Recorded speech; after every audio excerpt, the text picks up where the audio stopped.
नमस्कार दोस्तों, सुभाष की बात में आपका स्वागत है। दरअसल हिंदी है हम वतन है हिंदुस्तान हमारा, सारे जहां से अच्छा हिंदुस्तान हमारा, हम बुलबुलें हैं इसकी ये गुलसिता हमारा। दरअसल जो भारत है वो हम उस भारत को अनेकता में एकता का, विविध संस्कृतियों का देश मानते हैं और देश है भी।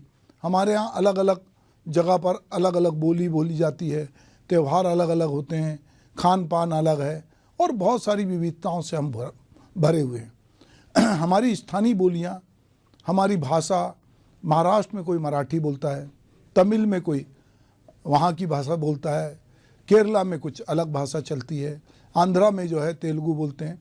अलग अलग जगह हमारी विविधता, खान पान अलग है और ये सारी चीज़ों के बावजूद हम एक हैं क्योंकि हम भारत के लोग हैं। हमारा संविधान हमको बराबरी का अधिकार देता है। पर अब सवाल मैं ये बात आपसे क्यों कर रहा हूँ, दरअसल उत्तराखंड में जो यूसीसी, जिसको समान नागरिक संहिता की बात करते हैं, क्या खतरे में पड़ेगी अनेकता में एकता? हमारा देश बहुधर्म, संस्कृति, विचारधारा को मानने वाला है। यहाँ विभिन्न मतों को मानने वाले अपने धार्मिक नियमों और परंपराओं के आधार पर जीवन यापन करते हैं। सदियों से यह हमारी पहचान रही है। पिछले कुछ समय से सियासी गलियारों में यूसीसी का मुद्दा भी रह रहकर तापमान बढ़ाता रहा है। कुछ लोगों का मानना है कि यूसीसी यानी समान नागरिक संहिता लागू करने से हमारी सामाजिक संरचना पर असर पड़ेगा, हमारी बहुसंस्कृति को आघात पहुंचेगा।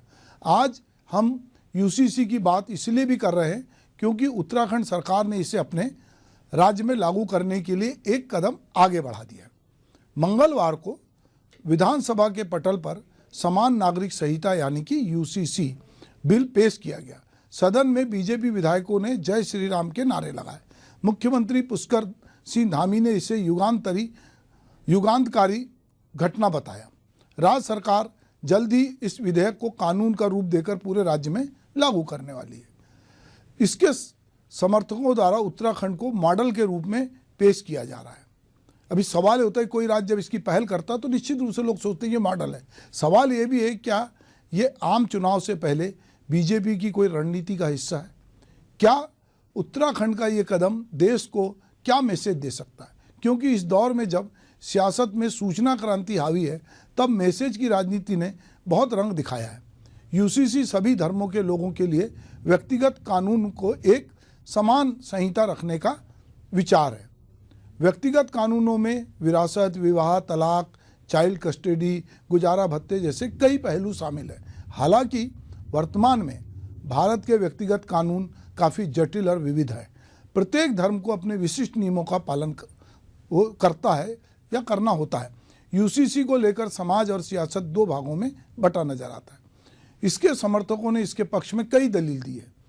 इनका मानना है कि देश दो कानून से नहीं चल सकता। इस संबंध में प्रधानमंत्री नरेंद्र मोदी ने कई बार कहा है कि समान नागरिक संहिता का विरोध वोट बैंक की राजनीति की वजह से किया जा रहा है। प्रधानमंत्री ने यह भी कहा है कि एक परिवार में एक सदस्य के लिए अलग कानून और अन्य के लिए अलग कानून से परिवार कैसे चलेगा?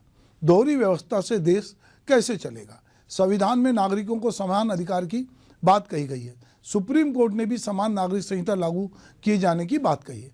वहीं असदुद्दीन ओवैसी जैसे नेता इस मामले में प्रधानमंत्री की आलोचना करते हुए कहते हैं कि भारत के प्रधानमंत्री भारत की विविधता और उसकी बहुलवाद को एक समस्या मानते हैं, इसलिए वह ऐसी बातें करते हैं। मुस्लिम समुदाय यूसीसी को धार्मिक मामलों में दखल के तौर पर देखता है। दरअसल मुस्लिम पर्सनल लॉ बोर्ड के तहत शरीयत के आधार पर मुस्लिमों के लिए कानून तय होते हैं। कुछ मुस्लिम स्कॉलरों का मानना है कि मजहबी मामलात में दुनियावी दखलंदाजी अच्छी नहीं होती। दुनियावी कानून में सुधार होते रहते हैं पर शरीयत में तब्दीली मुमकिन नहीं है।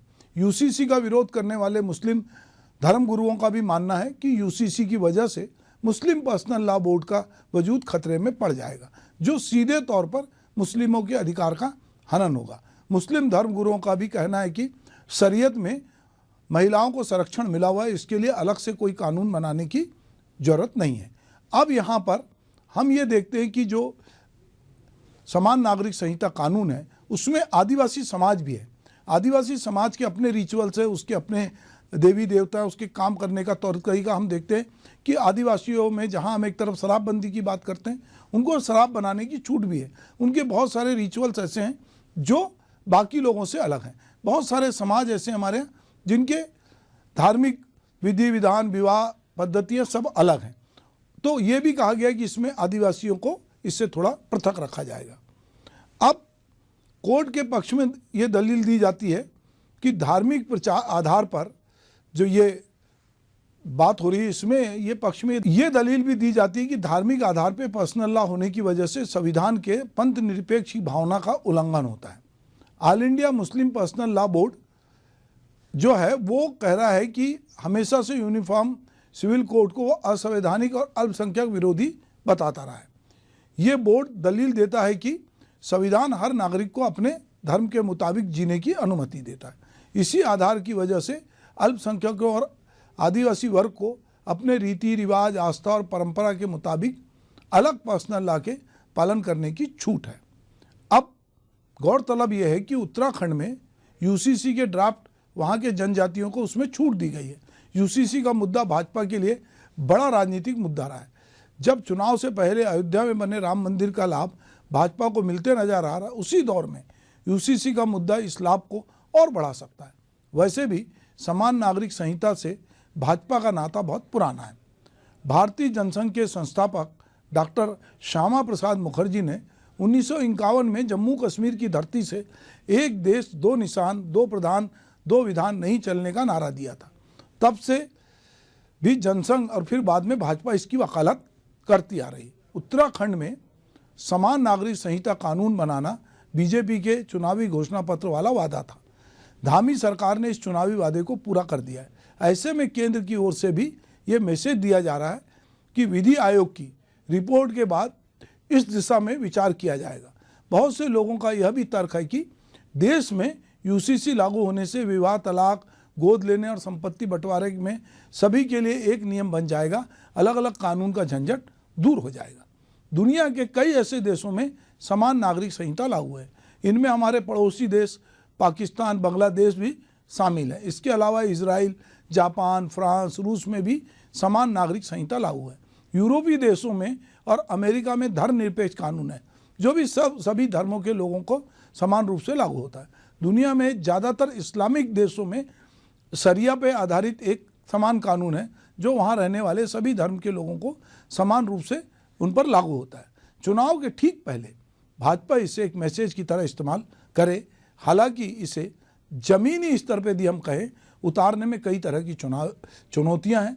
चुनाव से पहले इसमें फंसने का खतरा भाजपा नेतृत्व नहीं लेगा। तो ये तो दोस्तों एक बात हुई जो सामयिक है। इसके अलावा मुझे लगता है एक और बात है जो मुझे लगता है कि थोड़ी उस पर आज थोड़ी सी बात की जाए। वो है कि अभी हमने देखा कि पंजाब में जो चंडीगढ़ है, वहाँ पर जब जो मेयर का चुनाव हुआ, उसमें जिस तरह से जो चुनाव अधिकारी थे उन्होंने जिस तरह की हेराफेरी की और उन्होंने भाजपा के को मेयर को जिता दिया जिसके पास बहुमत नहीं था, और उन्होंने मतपत्रों में काट छाट की। जब ये मामला सुप्रीम कोर्ट में गया तो सुप्रीम कोर्ट ने इस पर कड़ा रुख अपनाया और सुप्रीम कोर्ट की जो टिप्पणी है वो कहती है कि देश में क्या जो चुनाव है, निष्पक्ष चुनाव, ये बचेगा कि नहीं, कानून का राज रहेगा कि नहीं, और उन्होंने उस चुनाव अधिकारी को भी दंडित करने की बात की है।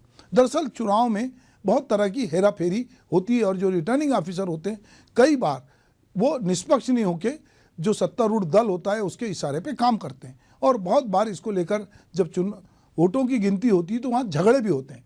तो बहुमत की अनदेखी लगातार होती रही है और इस पर सुप्रीम कोर्ट ने जिस तरह की अभी रूलिंग दी है, जिस तरह से नाराज़गी जाहिर की है, वो अपने आप में बताता है कि देश में आने वाले समय में अगर इस तरह की चीज़ें बढ़ेगी तो निश्चित रूप से सुप्रीम कोर्ट चुनाव जैसी जो प्रक्रिया है जहाँ पर कि एक रिटर्निंग ऑफिसर को निष्पक्ष होना चाहिए, उसमें भी वो हस्तक्षेप करेगा और वो नहीं चाहेगा कि जो हमारे देश की डेमोक्रेसी है उसको कोई इस तरह से छल कपट करके हथिया ले।